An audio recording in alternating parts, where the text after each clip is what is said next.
Yo and hello everybody, Mike here, baseball collector, and I'm shooting a video today and catching up on all of the contests that are going on in the community. Today you're going to get a 3-for-1. I'm going to do 3 contest responses on this video, so it might be a little longer, and just cool to see so many YouTube channels that are growing and giving back to the community. It's just really neat. So I want to be a participant in that and be a good member of the community. So there's 3 guys that are running contests: JY the Sports Card Guy, MP Fox, and the Card Dreamer. And I'll put links down below to all of their channels. So if you want to go check them out, you should. They're all really great guys. So the first one I'm going to do, I'm going to work backwards on my list. I have to make a list of all these to keep track of all the things. But the first one is MP Fox, and it's Matt, and he and his son Mateo have a really neat channel, and they're celebrating 100 subscribers, which is great. They've been a part of the community for a relatively short period of time, but are growing and do great stuff. I love Matt's personality. Mateo is a great little sidekick for him, and just really fun to watch their channel. And so what they wanted, a relatively simple thing, and that's to show 2 cards, that one for Mateo and one for Matt, that they think they should add to their collection. And so for Matt, it's pretty easy, or at least in my opinion, and that is this one right here, a Rickey Henderson rookie card. So he's collects Rickey Henderson, and Rod Carew are a couple of his player PCs, and I just think that you got to have a Rickey Henderson rookie card in your collection. And I haven't seen it yet. I don't know that you have one, but I don't think you do. And so I think, Matt, you should get that one. And for Mateo, being that he's, 8 years old, 9 years old, I can't remember exactly how old he is, but he's young and into collecting, and he knows a lot about the history of the hobby, which I think is really cool. So I think starting to pick up Hall of Fame rookie cards for him would be really smart to get that to be a part of his PC, along with all the newer stuff, and that's great, but to teach him about the history of the game. And so one that I picked out that I think would be easy to get, they're all over the place. There's a ton of them that he could get for your kind of $50 limit, but the one I picked out was a 90 leaf Frank Thomas. This is just a classic card and very affordable. Get it in a mint 9 just fine. I think that would be a really smart choice for Mateo. So there's my MP Fox response. Next is JY the Sports Card Guy, another relatively new YouTuber. He is doing a contest celebrating 89 subscribers, which is unusual, but he gives a reason in his video why he chose 89 subscribers. Now he's pushing 100 now, so his channel has grown a lot even since he started this contest. And he wanted to know 3 things. First off, what is our most valuable card? And for me, it's this one. 1933 Gowdy Lou Gehrig in a good 2. And it's a 2 because on the back there's some paper loss up here, but I love this card. It's worth now around 1,300 bucks to get a 2 in this card. I didn't pay that at all. I've had this card for years, and so it's been a good investment for me in terms of value. And he also wanted to know our favorite card in our collection. It's the 1933 Lou Gehrig Gowdy. So that was easy because it's the same card. It's my most valuable card and my favorite card because Lou Gehrig is my favorite Hall of Famer, and I just love his story, and very inspirational, and he was amazing as a baseball player. And so there you go. And then he wanted us to show our most nostalgic card from 1989. And that's the year he kind of got into collecting and really started getting into it. And for me, 89 is Upper Deck. And I know what you're thinking. 89 started Upper Deck, started kind of the premium market. And I was, how old was I at the time? 16 years old. So really into collecting during that junk wax era. But Upper Deck ushered in a new era of collecting. And I'm not talking about the Griffey, although that's an iconic card and awesome. But the card I chose from 1989 is from 89 Upper Deck. But it's this card right here, the Nolan Ryan card. And the reason I love this card so much is it's one of Nolan's first cards picturing him with the Rangers. And I love that he's throwing a football.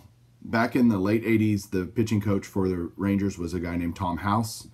And he believed, and is true, that throwing a football is the same motion of throwing a baseball. And if you can make a football spiral when you throw it, then you're using a correct motion for throwing a baseball. And so he had his pitchers throwing footballs all the time on the side, during practice and pregame and all that. And so I just thought that was a cool card showing that technique of allowing a pitcher to warm up and throw a football. Just think it's really cool. So that's my iconic card from 1989. So there's JY the Sports Card Guy. And now the last one is for the Card Dreamer.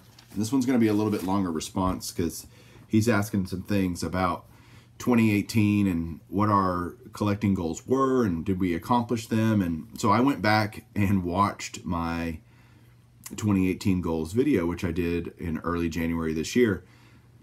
And I was very vague in my goals, and that's probably smart for me.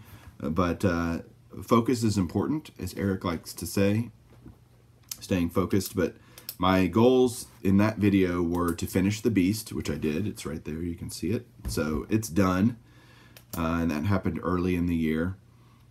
Growing my channel was another thing I wanted to do. And I've added well over 1,000 subscribers this year alone to my channel. So I'm very grateful for everybody's support and helping my channel grow, and, doing the YouTube Hall of Fame and all the things that have really, Beyond Cardboard, all that stuff, doing different kind of content was something that I wanted to do. Unique things that would be, it's great to show mail days and box breaks and all whatever people do, but I wanted to do some things that were a little bit different, and I think I accomplished that.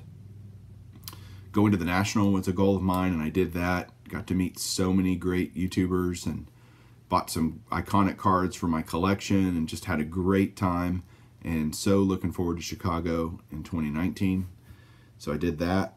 It's like coming up with a couple of new projects, and the big one for me was the 3-decade set where I'm trying to get every Hall of Fame card from Topps from the 60s, 70s, and 80s, which is a monumental project. And I really thought it would take me years and years and years, and it still will, but probably not as long as I thought, because another goal of mine was just to continue adding slabs and autos and stuff to my collection. And I looked on my PSA set registry, you can look at your inventory, and I exported them to Excel and sorted them by date. And I have added this year alone over 850 PSA slab cards to my collection, which is just insane. And looking back on it, I'm like, golly, that is a lot of cards that I've added to my collection this year. Just in the PSA stuff, I've added sets and autographs and, but just PSA cards alone, over 850. And so thinking about 2019, I really think I'm going to have to slow down a little bit because I've got I'll have 2 kids in college next year. Palmer's already in college. Jessica will go. She graduates in May, and she'll head to OU. And so I'll be having a lot more expenses revolving around college for them. And so I'll kind of be forced to pull back a little bit and slow down. And that'll be okay. That's really, really okay for me to slow down a little bit, take a little more time, and but still going to the National and doing stuff like that. But I can really see myself calming down a little bit on the pickups and being a little more selective. I think I'm going to try to focus more on the 60s for the 60s, 70s, and 80s set.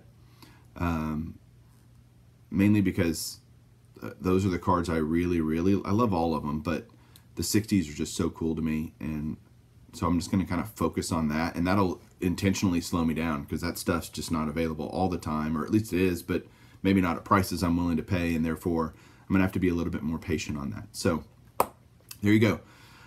Those are the 3 contests for the 3 great YouTubers. Oh, by the way, Card Dreamer was celebrating 300 subscribers, so that was what he was doing his contest for, and asking all those questions about the year in review, essentially. So I'm not going to do a year in review. I just did it, essentially. I won't do a video on that. And so I kept it around 10 minutes. So I really appreciate everybody watching. If you stuck around this long, Thank you so much. And I hope everybody has a great rest of the week, heading into New Year's Eve, New Year's Day. Got lots of football to watch and have a great time. So keep doing what you're doing, keep collecting, and we'll catch you guys later.